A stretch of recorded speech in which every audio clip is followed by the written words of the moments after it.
He could have used Ibadullah, but he uses the word Ibadur Rahman, the servants of the most merciful. Now why does he use Ar-Rahman? Where do we first hear the words Ar-Rahman? The moment we open the Holy Quran, the first verse that we read, Bismillahir Rahmanir Rahim. Before we move on, just quickly about Bismillahir Rahmanir Rahim. I feel sometimes we use it so loosely that we forget how heavy these words are. If we're all sitting together and it's time to eat, we'll say, hi, Bismillah, Bismillah, you eat. We're going through the door, there's two of us, hi, Bismillah, you go first. We forget how important these words are, how heavy these words are. The prophets and the Anbiya, whenever they wanted to commence something big, they would start with Bismillahir Rahmanir Rahim. That's how important they saw these words.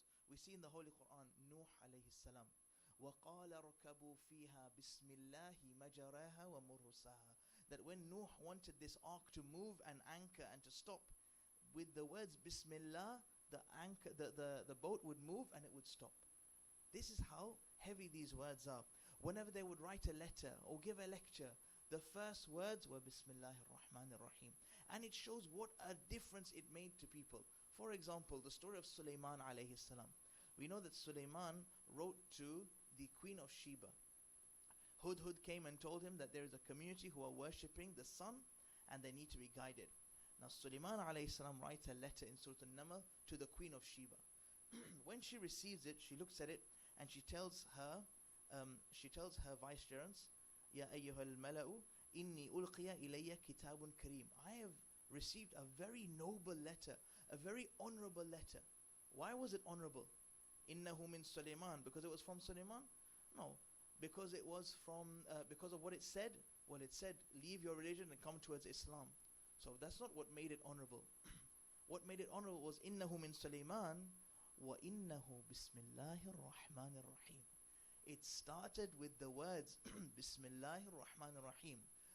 The Queen of Sheba, Bilqis, was introduced to Allah. How? The same way He wants you and I to be introduced to Him.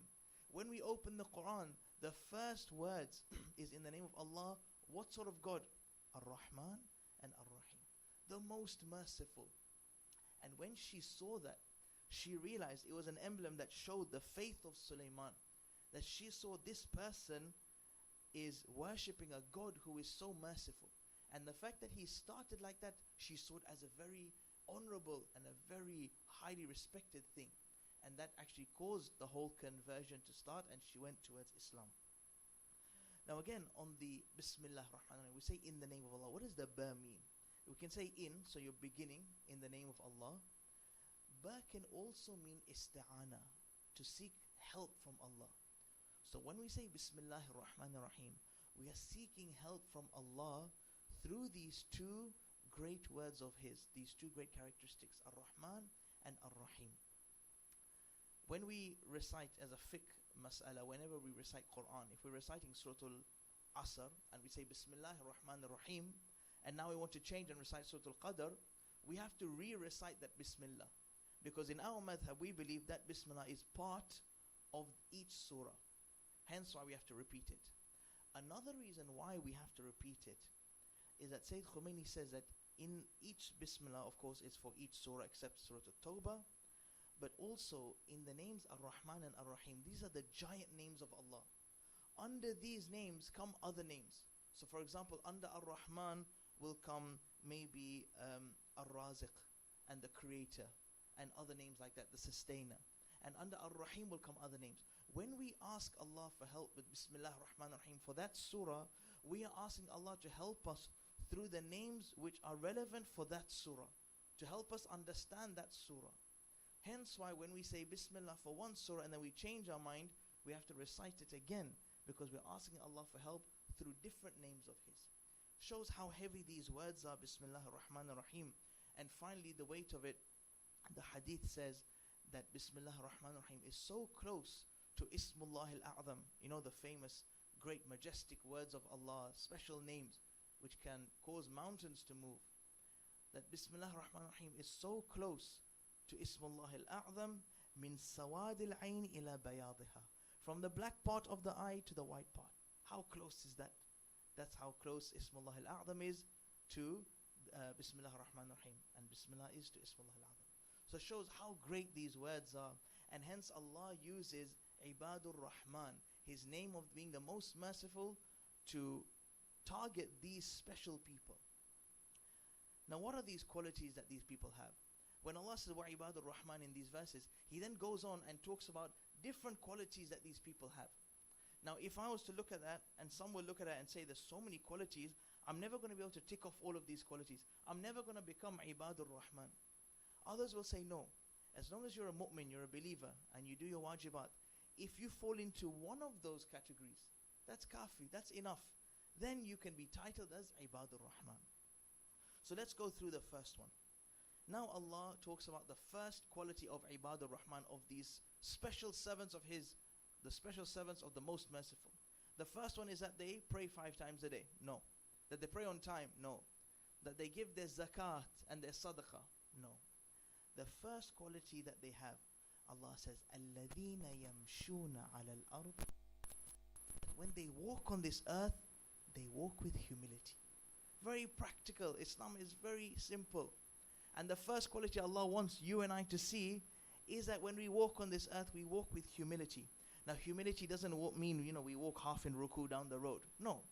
Right? That when there are times for courage, there's times for courage. When we see Amir al-Mu'mineen alayhi salam, when he's fighting Amr ibn Abdawud, he comes out standing straight with his chest out. He's going to fight in battle. There's a difference between courage and arrogance. Here, humility doesn't mean you shouldn't have courage. Can you imagine? Amr ibn Abdawud is standing there, and Rasulullah says, who is going to fight him? The hadith says that the Muslims were so scared. This was a soldier who was equal to 1,000. The Muslims had their heads down and didn't move. They were so still. The hadith says birds could have sat on their shoulders. That's how still they were. Probably scared in case they twitched, and the Prophet said, oh, you volunteered, thank you, come forward. They were too scared for that. Of course, we know Amir al-Mu'mineen 3 times put his hand up and said, I'll do it. Now imagine the Prophet now calls Amir al-Mu'mineen forward to fight Amr ibn Abdawud. Everyone's celebrating, everyone's crying out, Ali is going to fight. They part ways, and then they see Amir al-Mu'mineen come out, humbly coming out. They would lose confidence. Imam Ali came out with confidence and he fought that day. There's a difference between having confidence and having arrogance. Humility is very important. Sallu ala Muhammad wa ali Muhammad.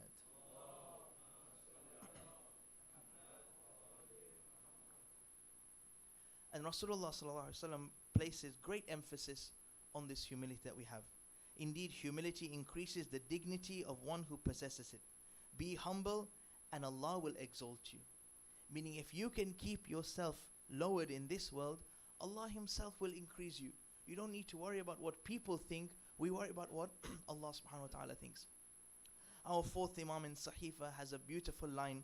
He says, وَلَا تَرْفَعْنِي فِي النَّاسِ دَرَجَةً. Ya Allah, raise me not a single level in the eyes of people, إِلَّا حَطَطَّنِي عِنْدَ نَفْسِ مِثْلَهَا. Unless you lower me in myself the same amount. So if you put me high in people's eyes, lower me inside me, so that I'm not going to feel that arrogance. Let there not occur any outward honor for me, unless there has occurred an inner degradation of an equal amount within myself. So let not people feel and see me as more honorable, unless within here you have lowered me. Because then there's no point. Then we're running after people and not Allah subhanahu wa ta'ala. And that's how arrogance can creep in. The opposite of humility is arrogance.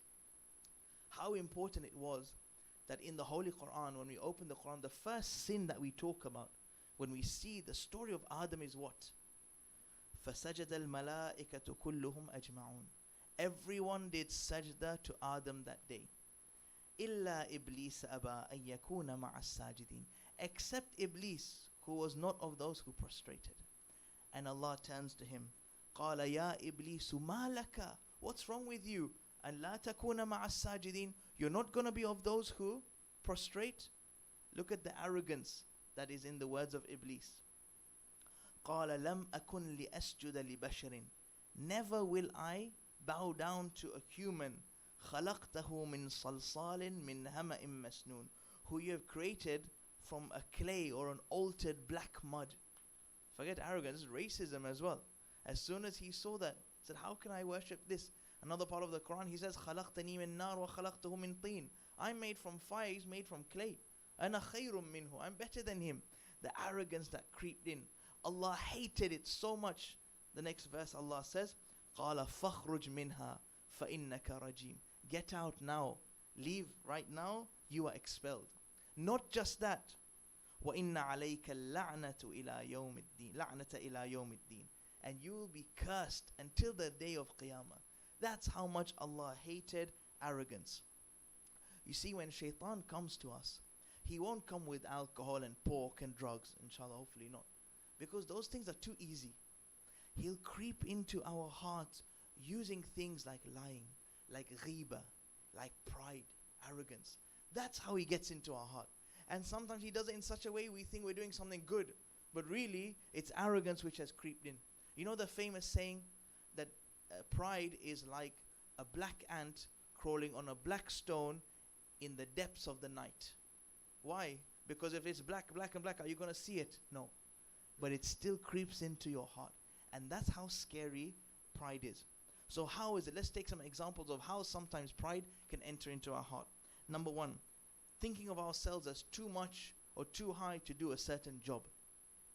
If we are told to do something, sometimes we feel like this is not at my level. How can I do this? Especially when it comes to the mosque, cleaning, etc. The moment we feel that in our hearts, we know that arrogance is creeping in. Number two, assuming you already know something when you're being taught. When we're being taught something, sometimes we feel a bit arrogant that how can we sit here being lectured by so-and-so? And when it's someone younger telling you, it's even harder. Because you think, I'm older than him. Why is he telling me? Why is he advising me? In Islam, it doesn't work on who is older and who is younger.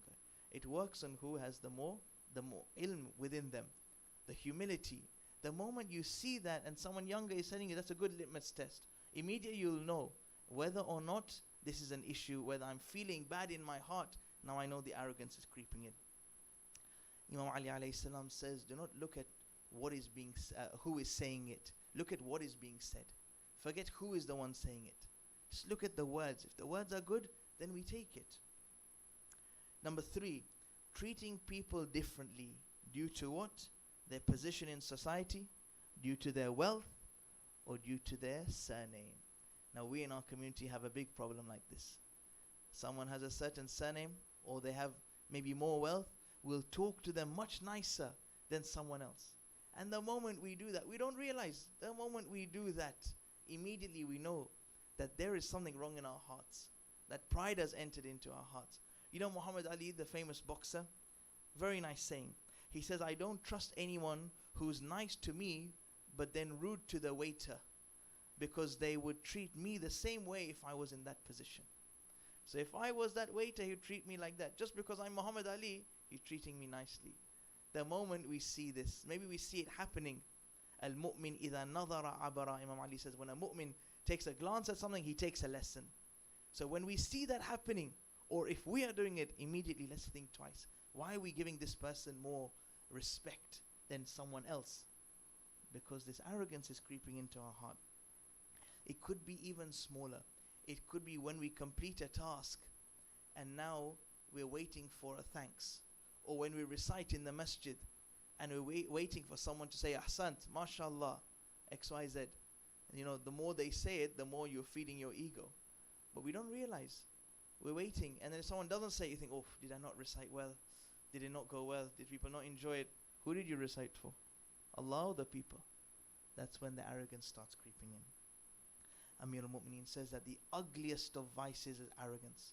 And the Prophet, to add to that, also says that most of those who go to Jahannam are of the arrogant. That shows how much arrogance Allah hates. That most of those who are lying in the hellfire will be because of their arrogance.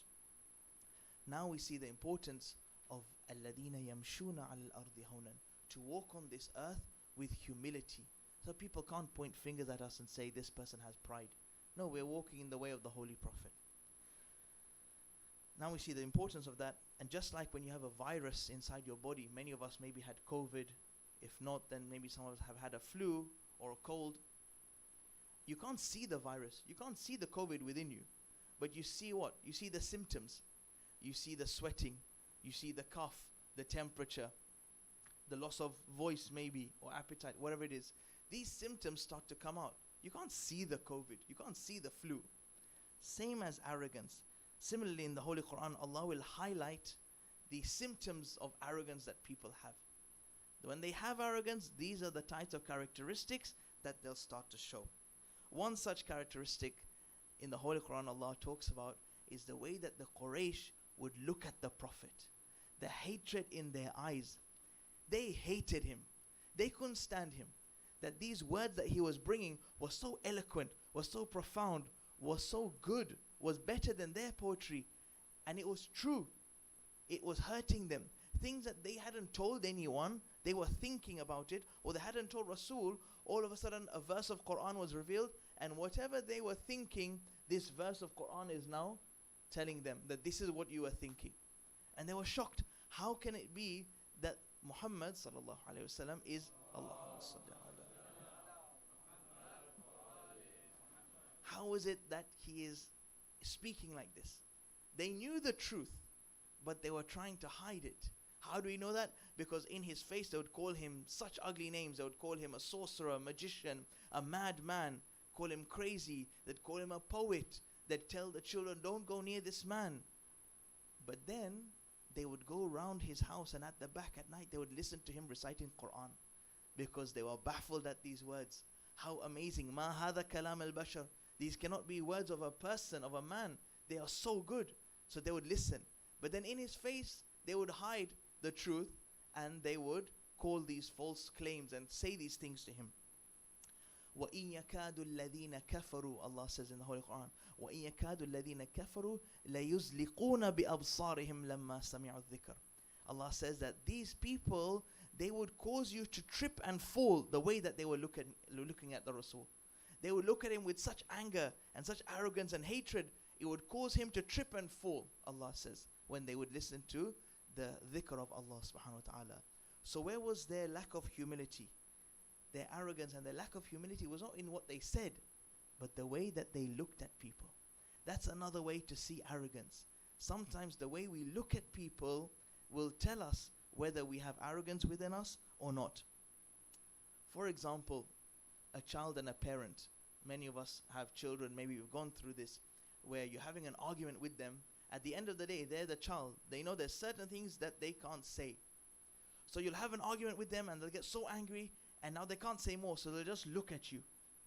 And you'll tell them, what are you looking at? Don't look at me like that. Why are you looking at me like that? And what's their response? But I didn't say anything. Yes, Baba, you didn't say anything. But your eyes spoke for you. The lack of humility was where? Not in their words, but in the way that they looked at you. That's where their lack of humility is. That's one way of seeing arrogance creeping into the heart. Lack of humility creeping into the heart. Not just what you say, but the way you look at someone. Sometimes it's the way you look at someone. Sometimes it's the way you don't look at someone. Someone comes to say salam. You can't stand that guy. He's come to say salam to you. Alaykum salam. You won't even look at him. Or, what we call in Swahili, you'll do zarao, whereby you'll just not give them attention. You'll be quite rude in the way that you do that. That is also a sign of arrogance. You see, these eyes are a pathway to the soul. Every sense is a pathway to the soul. What we see is a pathway to the soul. If we look at nature and goodness, why is it looking at the Kaaba is thawab? The same way when we look at haram, it has an impact on the soul. What we eat, you eat good, it has an impact on the soul. If we eat haram, it has a negative impact on the soul. What we touch, what we listen to, what we hear is so important. The moment we hear that which is haram, it has a negative impact on us. And the opposite is also true. Allah says, وَإِذَا قُرِئَ الْقُرْآنِ, when Quran is being recited, فَاسْتَمِعُوا لَهُ, be quiet, وَانْصِتُوا, and listen attentively. Why? Does it have an impact? لَعَلَّكُمْ تُرْحَمُونَ, perhaps some mercy of Allah will fall upon us if we listen attentively to the Holy Quran. So it has an impact. And of course, even what we smell, hence why atar is so important and so greatly advised in the Holy Quran. Allama Tabatabai in his Al-Mizan talks about the same thing, that الَّذِينَ يَمْشُونَ عَلَى الْأَرْضِ هَوْنًا, and walking with humility is not just the walk, but it's everything. The whole jism, the whole body must be acting together as one. that every part of the body is in humility. And when it is, then we've reached Ibadur Rahman. Then we've reached to be the servant of the most merciful Allah subhanahu wa ta'ala. Now, the second part of the verse that we talked about, first was الَّذِينَ يَمْشُونَ عَلَى الْأَرْضِ هَوْنًا. The second part is وَإِذَا خَاطَبَهُمُ الْجَاهِلُونَ قَالُوا سَلَامًا. And when the ignorant address them and talk to them, قَالُوا سَلَامًا. They just say peace. They say salam. What does that mean? Firstly, it says وَإِذَا خَاطَبَهُمُ. When these ignorant people address you. Not if they address you, when they address you, because they're going to. If you want to be Ibadur Rahman, you're going to have to go through trouble. Allah wants to see whether you're going to come out truthful or not. So when they come to you, قَالُوا سَلَامًا, say peace. Now it says وَإِذَا خَاطَبَهُمُ الْجَاهِلُونَ. When the Jahil come to you. What is this Jahil? You know, Musa alayhi salam, when there came a time when someone had been murdered within the tribes of Bani Israel. They came to Musa. They said, Musa, we have got a problem. Someone's been murdered. Every tribe is defending themselves, saying they didn't do it, and they're blaming each other. What do we do? So Musa says, no problem. Bring a cow, slaughter it, hence why the name Surah Al-Baqarah. Bring a cow, slaughter it. Take this piece of the cow and strike it against the dead person. The dead one will rise and he will tell you what happened. Now, these people got angry. Imagine, someone's been killed and you're telling me to take the sirloin and hit it against the dead person and that he's going to rise. They told him, أَتَتَّخِذُونَ هُزُوًا. Are you taking the mick, Musa? Are you being serious? We have a serious problem over here. Someone's been killed and you're telling us to slaughter a cow and hit it against the dead person. Now, they're not realizing what? These are the words of Allah. This is not Musa saying it. These are the words of Allah. And here Musa gets really angry at them. He says, قَالَ إِنِّي أَعُوذُ بِاللَّهِ أَنْ أَكُونَ مِنَ الْجَاهِلِينَ. Oh Allah, I seek refuge from you, from the jahilin, from the ignorance. What jahilin? What is this ignorance that he's talking about? Number one, of course, not to fall into the trap that they're falling into, where now they're making fun of wahi, that Allah has told them to do this and they're making fun of it. Number two, of course, we know at times Musa, he sometimes got angry. He got emotional, Musa alayhi salam, for Allah subhanahu wa ta'ala. But at that time, he needed to control his anger. And he asks Allah to save him from the jahiliyyah of what? The ignorance of doing something or saying something which later then he will regret. And he talks to Allah there and he asks Allah to seek refuge in him from falling into that jahiliyyah of saying something that he shouldn't say. Just like these people, when they address the people, when they address Ibadur Rahman, these jahiliyyah, he doesn't want to fall into that same category of being jahil. So he asks Allah to ensure that his emotions don't come over him. Sometimes it's very easy for us when someone says something to us, especially when it's family or friends, that we fall into this category and we very quickly get angry. Allah is showing us that when these people address you, قَالُوا سَلَامًا, you should be peaceful, say salam. You shouldn't get angry, because getting angry is going to lead to more issues. It only leads to one thing, it only leads to regret. Because once you've had an argument, and once everyone has calmed down, and everyone has put their egos aside, and everyone's talking again, then you wonder, was it really worth it? All that argument that we did, and we didn't talk to each other, and this uncle and that uncle for 20 years, and I don't know who, and I don't know my cousins because my father never spoke to his brothers, and for what? Once everyone calms down, you realize what was the point in all of that anger. Amir al-Mu'mineen alayhi salam,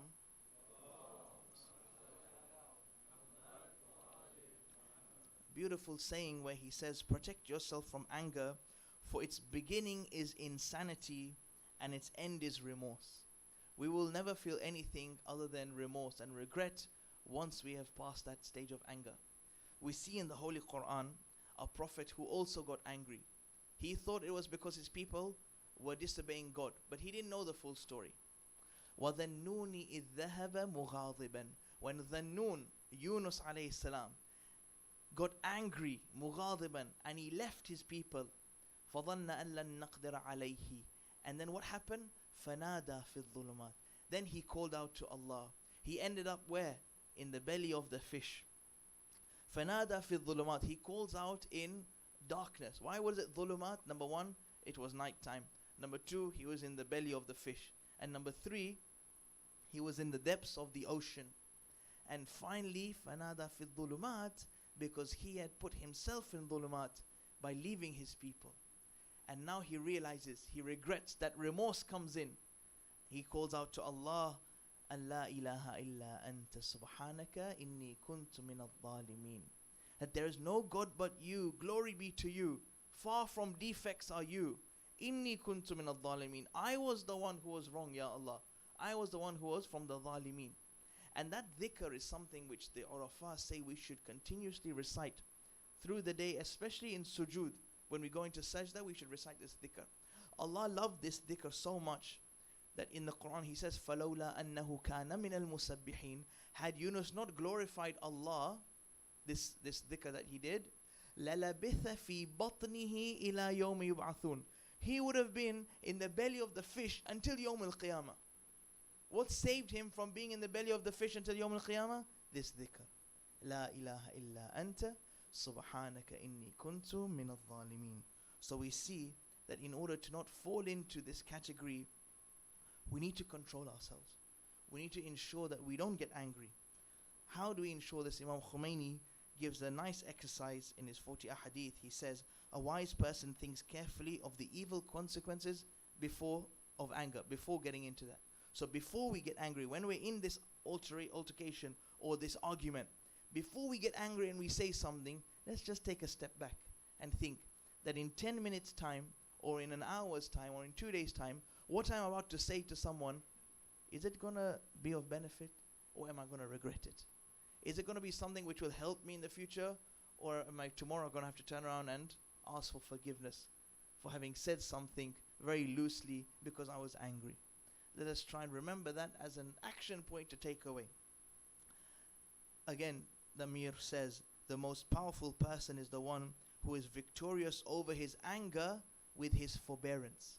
So instead of getting angry, he'll be patient. And that patience is more sweeter than the anger that he is going to come out with. The anger is for 2 seconds and then a lifetime of regret, whereby the patience will make the other side feel that remorse instead. So وَإِذَا خَاطَبَهُمُ الْجَاهِلُونَ قَالُوا السَّلَامَ. And when these ignorant address you, قَالُوا السَّلَامَ, you say peace. Now what does it mean? Does it mean you literally say peace?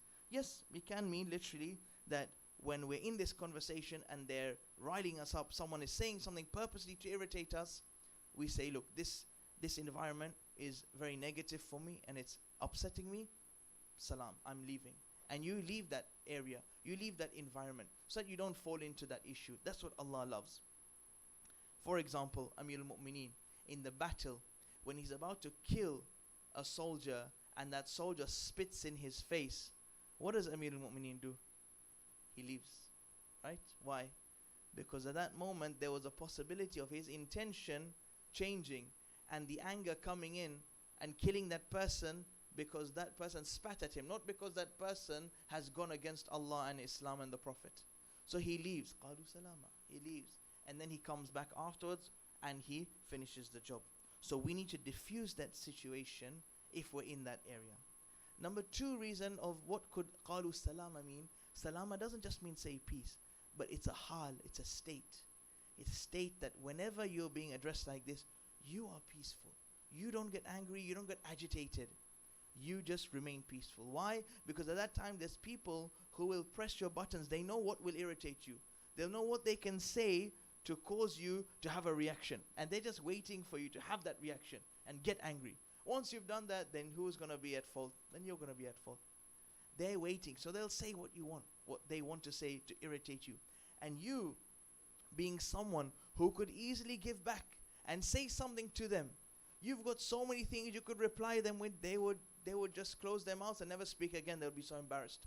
In front of people, they're saying this to you. And you could go with A, B, C, or D, all of the above, you could say to them and close them off for life.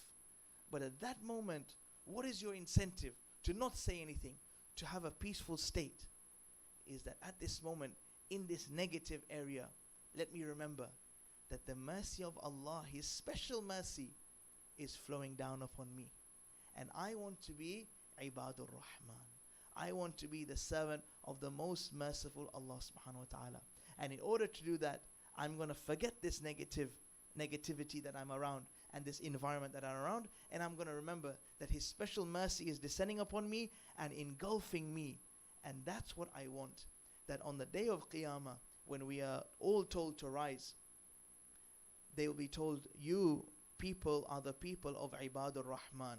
You are the servants of Allah who have been named the servants of Ar-Rahman, enter Jannah.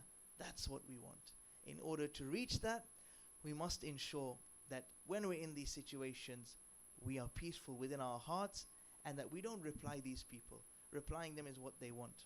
In many a times in our life, this happens maybe where we get into these issues, we get into these areas of negativity within our friends, within our workplaces as well. And we must remember this, inshallah. And that's why the most powerful of people, Imam Ali says, the one who is victorious over his anger with his forbearance. So just to summarize, number one, inshallah, something we can take home, at least one thing we can take home. Number one, using Bismillah, understanding what it means, and trying to ensure that when we say it with the true meaning. We're asking Allah for help from His great names.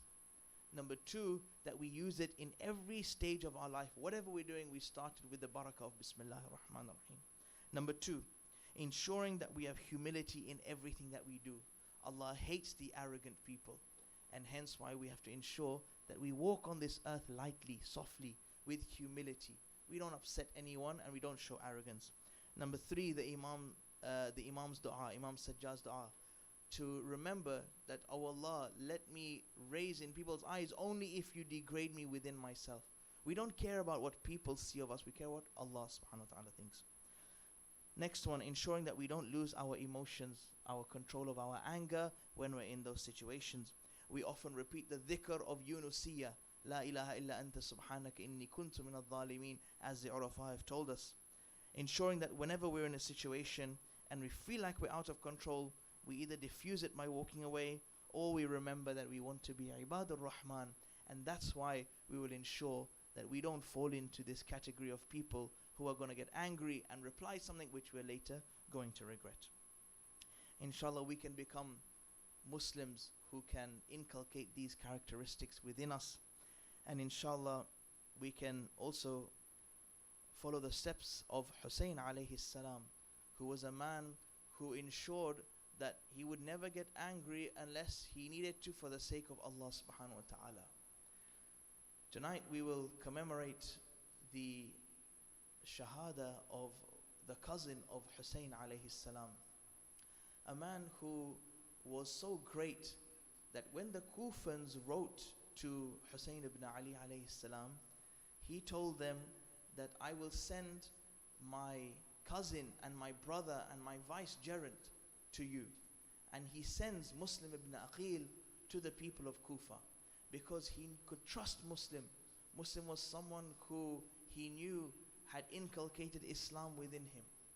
And Muslim alayhi salam makes his way to Kufa. Thousands wrote letters to Hussain ibn Ali alayhi salam. And when Muslim gets there, he sees that many have written letters and many came to support. Immediately he sends a message to Imam Hussain. Muslim tells Imam Hussain, come to Kufa. They're waiting for you, come. And now, as the days go past, Muslims, people and his followers gather more and more pace, and more come towards him. And now Yazid is frightened that there's going to be an uprising in Kufa. So he sends Ibn Ziyad Mal'un to take over Kufa. And Nu'man bin Bashir is taken out of his place and Ibn Ziyad is put there. And now the tyrannical rule of Ibn Ziyad starts. Anyone who is seen with Muslim will be killed, and anyone who is seen maybe suspicious will be put to jail. Now all of a sudden, people start leaving Muslim. They're too scared. All of a sudden now, one by one, people are leaving. And Muslim at one point, who had so many followers, now has no one. His support from hundreds has gone to zero. A curfew is put in place not to be out after a certain time. And Muslim support has now gone from a handful to no one. And now he is a lonely man, gharib man, walking through the streets of Kufa. And there's no one there. He's walking and everyone has deserted him. In the end, he gets tired and he sits down near a house. And the house is of a lady called Taw'a. And the lady opens her door and says, "Oh man, what are you doing here?" He says, "You know, I'm very thirsty. Maybe this was Allah's plan that Muslim should be just like Imam Hussain alayhi salam." He says, "I'm very thirsty." So the lady gives him water. He drinks the water, he thanks her, and then he sits down there. And the lady says, "Oh man, why are you still here? You shouldn't be here, it's not right. My son will soon come home and he shouldn't see you here." And Muslim says, "What? Oh lady, where should I go? I am gharib, I am a stranger in this land." She says, "Who are you?" He says, "I am Muslim ibn Aqil al-Hashimi." She says, "You are the cousin of Hussein?" He says, "Yes, I am the cousin of Hussein." She quickly calls him in. She was a mu'mina. She hides him in one of the rooms because her son was part of the army of Ibn Ziyad. Her son comes home later that day and he finds out that in his house Muslim is staying. He goes immediately and tells Ibn Ziyad that Muslim is here, and in the morning 60 to 70 soldiers are now sent to the house of Taw'a. Muslim wakes up in the morning and he can hear the soldiers charging towards the house of Taw'a. He puts on his armor, he takes his sword out, and now this Hashimi comes out of the house of Taw'a and attacks these enemies. It's a lion of God who attacks his enemies, and they're shocked that a man can attack like this. They try to attack back, and again Muslim attacks. He's attacking them and attacking these 60 to 70 soldiers until the commander sends a message back to Ibn Ziyad, "Send reinforcements, we need more." "You need more? I sent you to get one person." "Yes, but do you know who you've sent me to get? You've sent me to get a Hashimi. This man is the lion of God. Who is in his blood? Rasul is in his blood. Hamza is in his blood. Amir al-Mu'mineen is in his blood. This man knew how to fight. He didn't stop fighting until the enemies decided to climb onto the houses, pelt him with stones, pelt him with firewood, which they set alight and threw at him. And at this time, whilst he is fighting, he gets cut on his lip. He is so tired. A trench is made, covered up as a trap, and now they have covered up and now they have surrounded Muslim ibn Aqil. And now the commander says, "Muslim, stop fighting." Now he is so tired, he is sapped of energy, he is bleeding. He said, "Muslim, stop fighting, we'll give you respite, we'll give you safety." So he looks and he says, "Will you give me safety?" The commander says, "Yes, we'll give you safety." So now he stops fighting. As he stops fighting, immediately they come and they take his sword, they mount him on a mule, and he starts going towards Ibn Ziyad. Again he looks at the commander and says, "Will you give me safety?" The commander now says, "We'll see, we'll try." Immediately Muslim knows that there is no safety for him. Immediately Muslim now starts to cry. He starts to cry and the soldiers look at him and say, "What are you crying for? You're a soldier." He says, "I don't care about myself. I care about Hussain ibn Ali. Look at what Kufa has done to Muslim. Muslim called him to Kufa because they were supposed to be loyal, but look what they did to the cousin of Hussein." Now he goes to the Ibn Ziyad's courtyard. As he gets there, they have a fierce battle of words, and now Ibn Ziyad gets so angry, he says, "I'm going to execute you like no other has been executed." At this point, Muslim gives his final will, and one of the things he asks for, after having fought so much, he is bleeding, he says, "Can I have some water?" Water is brought to him, but every time he drinks that water, it becomes najas from the blood going into his cup. He stops drinking, he asks for another. 3 times this happens. Maybe Allah wanted him to be among the shuhada, just like the 72 who died thirsty in Karbala. Muslim ibn Aqil is taken to the top of Darul Imara with Hani ibn Urwa. They are executed, their heads are cut, and from the top of Darul Imara, the blessed body of Muslim is thrown down to the floor. It's a lesson for anyone. Oh people, if you want to be with Muslim, this will be your end. This is what will happen to you. As this happens, the news reaches Hussain ibn Ali alayhi salam, and he is so saddened and hurt by the death of his brother Muslim. let us spend just a couple of minutes remembering the story of another brother in Karbala who had one intention. As he charged towards the Furat, he only had one thing in mind. Imagine hearing the rings of the crying of the children, Al-Atash, Al-Atash. At this point, Abbas alayhi salam now reaches the Furat. The loyal servant of God doesn't drink. He reaches down and he gets the water in the mashk, and now he charges back. But the people were so scared when they saw him, they let him get to the Furat. Now the call is given, do not let water get back to the camp of Hussain. They knew they would be finished if the water got back to the camp of Hussain. Now Abbas alayhi salam hears this, and he goes through the palm trees, weaving in and out so that the enemies can't get him.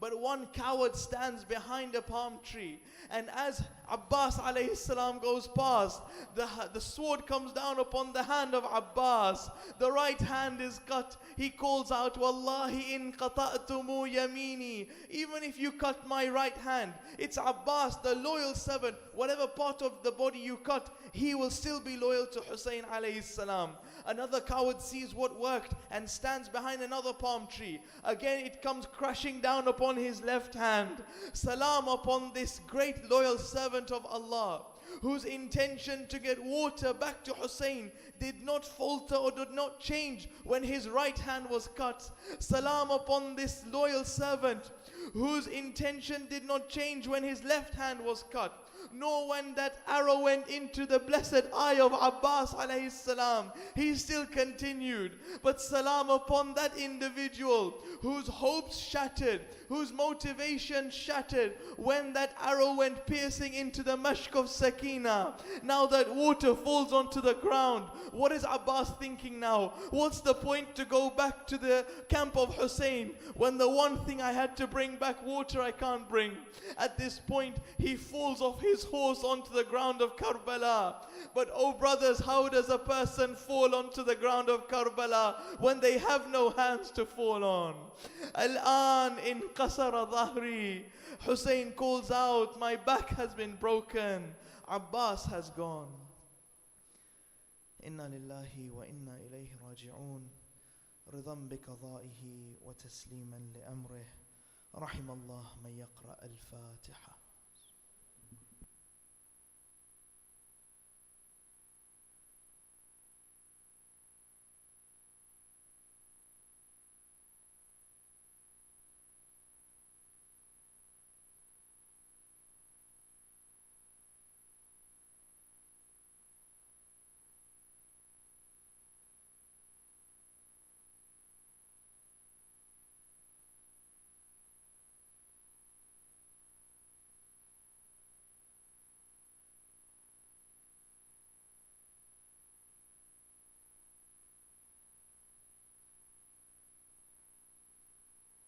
Hussain, Ya Hussain, Ya Hussain, Ya Hussain.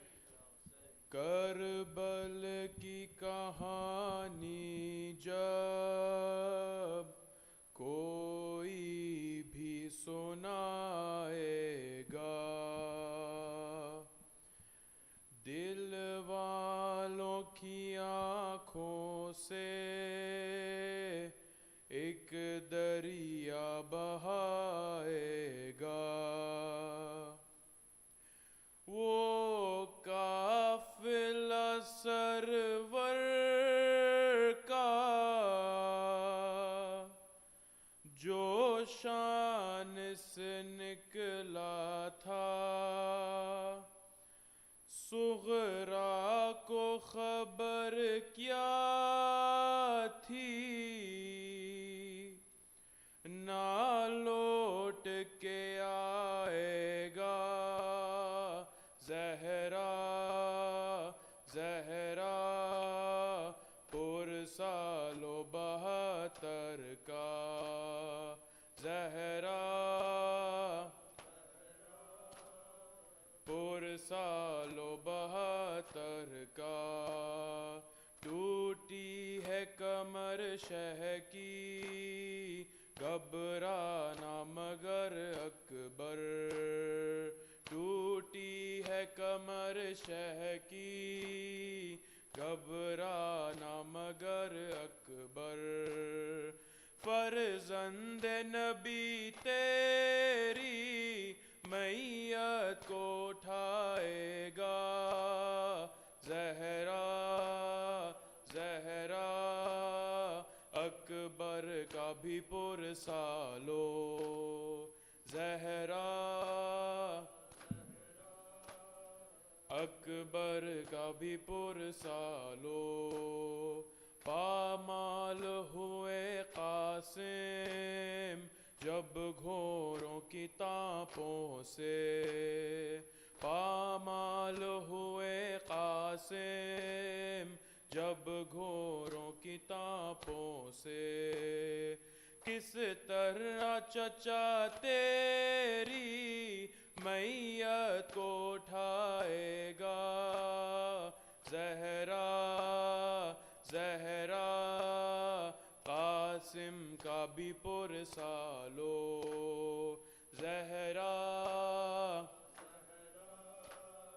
Qasim کا بھی پرسالو تھا ہاتھوں کے کٹنے کا کچھ غم نہ دلاور کو تھا ہاتھوں کے کٹنے کا کچھ غم نہ دلاور کو سیدانیوں کا پردہ اب کون بچائے گا زہرا زہرا عباس کا پرسالو زہرا زہرا عباس کا پرسالو سرور نے اٹھائے تھے سب ساتھیوں کے لاشیں سرور نے اٹھائے تھے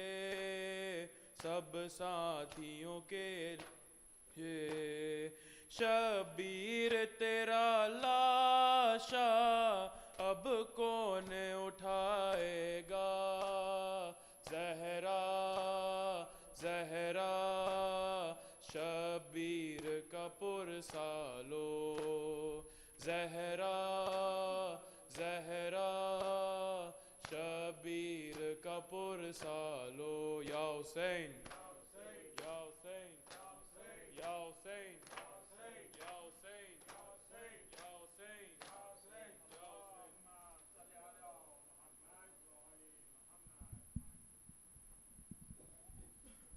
السلام عليك يا أبا عبد الله السلام عليك يا رسول الله السلام عليك يا أمير المؤمنين السلام عليك يا فاطمة الزهراء سيدة النساء العالمين السلام عليك يا حسن المجتبى السلام على الحسين وعلى علي بن الحسين وعلى أولاد الحسين وعلى أصحاب الحسين جميعا ورحمة الله وبركاته السلام عليك يا خريب الغرباء السلام عليك يا معين الضعفاء والفقراء السلام عليك يا شمس الشموس وعنيس النفوس أيها المدفون بأرض توس ورحمة الله وبركاته السلام عليك يا مولانا يا صاحب العصر والزمان الأمان الأمان الأمان من فتنة الزمان أجل الله تعالى فرجك وسهل الله تعالى مخرجك وظهورك واجعلنا من أنصارك وعوانك ورحمة الله وبركاته.